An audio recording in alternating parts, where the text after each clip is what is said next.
মানুষের তাকদীরের কোনো চেঞ্জ হয় না। আর তাকদীরু লা ইয়ারুদ, তাকদীরের কোনো চেঞ্জ হয়? মহাবিশ্ব সৃষ্টির 50,000 বছর আগে আমাদের তাকদীর লিখে রেখেছে কে? এই তাকদীরের কোনো চেঞ্জ নাই।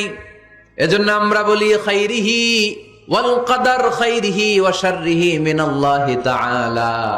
এই তাকদীরের ভালো হোক চাই মন্দ হোক সব লিখে রেখেছে কে? এটার কোনো চেঞ্জ নাই, এটার কোনো সাধারণত রদবদল নাই, এটার কোনো পরিবর্তন নাই। আত-তাকদীরু লা ইয়ারুদ্দু ইল্লা বিদ-দুআ। আল্লাহর হাবিব বললেন মানুষের তাকদীরের কোনো পরিবর্তন হয় না, চেঞ্জ হয় না। তবে তাকদীরের কিছু অংশ যদি কখনো চেঞ্জ হয়ে যায়, দোয়ার বদৌলতে আল্লাহ এটাকে চেঞ্জ করে দেয়। কি পাওয়ার দেখছেন? তাকদীরও চেঞ্জ করে ফেলে দোয়া, তাকদীর চেঞ্জ হয়ে যায়। আমরা প্রায় শুনি মুমূর্ষু রোগী, ক্যান্সারে আক্রান্ত, বাংলাদেশের সবচেয়ে বড় ডাক্তার ঘোষণা দিয়েছে বাঁচবে না, বেশি বাঁচলে 3 মাস। কয় মাস? এরপরেও দেখা গেছে উনি 10 বছর বেঁচে ছিল। এরকম নজির এদেশে আছে না নাই? কিভাবে বাঁচলো? দোয়ার বদৌলতে। কিসের বদৌলতে? তো এটা যে অনেক গুরুত্বপূর্ণ, এটা কি আপনারা ফিল করেন, টের পান আপনারা? এটা অনেক powerful. It's like a missile. যুদ্ধে যেমনি সেনাবাহিনীরা মিসাইল হামলা করে, মিসাইল হামলা করলে যেমনি মিসাইল লক্ষ্যবস্তুতে যে ভেদ করে, দোয়ার মতো দোয়া করতে জানলে দোয়াটাও লক্ষ্যবস্তু যে স্পর্শ করে। সুবহানাল্লাহ পড়বেন না?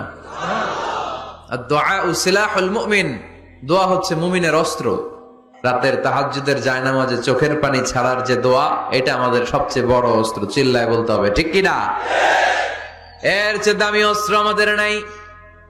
এটাই মুমিনের সবচাইতে বড় হাতিয়ার। দুনিয়ার সব কিছুর খেলা যেইখানে শেষ, সব কিছুর কারিশমা যেইখানে শেষ, ওইখান থেকে দোয়ার কারিশমা শুরু হয়ে যায়। এজন্য আল্লাহ বলেন ক্বালা রাব্বুকুম উদউনি আস্তাজিব লাকুম। ও আমার গোলাম, তুমি আমারে ডাকো, আমার কাছে প্রার্থনা করো, আমার কাছে হাত তুলে চাও, চাওয়ার মতো চাইলে সব আমি দিয়ে দেব। আবার আল্লাহ বললেন ওয়া ইযা সাআলাকা ইবাদি আন্নী ফাইন্নী করিব উজিবু দাওয়াতাদ দাঈ ইযা দাআন ফালিয়াস্তাজিবু লি ওয়ালিউমিনু বি লাআল্লাহুম ইয়ারশুদুন। ও নবী, আমার বান্দারা যখন বলে আমি কোথায়, আপনি বলে দেন আমি একেবারে কাছে। আল্লাহ কি কাছে না দূরে? সবাই বলেন কাছে না দূরে? ইযা সাআলাকা ইবাদি আন্নী ফাইন্নী করিব উজিবু দাওয়াতাদ দাঈ ইযা দাআন। ডাকতে দেরি, আমি ডাকে সাড়া দিতে দেরি হয় না। আপনি জীবনে যত দোয়া করবেন সব কবুল করে কে? অনেকে দোয়া করে আবেগ নাই, আছে না নাই? জুমার দিন দেখবেন নামাজ পড়ে ইমাম সাহেব দোয়া করতেছে, অনেক মুসল্লি দোয়া করতেছে, ওদিকে তাকায় আছে, হাত কিনতে এইভাবে, আর তাকায় আছে জানালার দিকে। ও কি দোয়া করতেছে? কথা বলেন, আছে না নাই? এই জন্য দোয়াটা করবেন কায় মনোবাক্যে, খুব আন্তরিকতা দিয়ে, হৃদয় থেকে। আপনার চোখের পানি যেন ঝরে। চোখের পানি যদি কোনো দোয়ার মধ্যে পড়ে, আপনি বুঝে যাবেন এই দোয়া আল্লাহর কাছে কবুল। চোখের পানি এত দাম। 2 ফোঁটা পানি আল্লাহর কাছে সবচাইতে প্রিয়। এক হচ্ছে জেহাদের ময়দানে শহীদের শরীর বেয়ে ঝরে পড়া রক্তের পানির ফোঁটা। দ্বিতীয়টা হলো অনুতপ্ত বান্দার চোখের পানির ফোঁটা।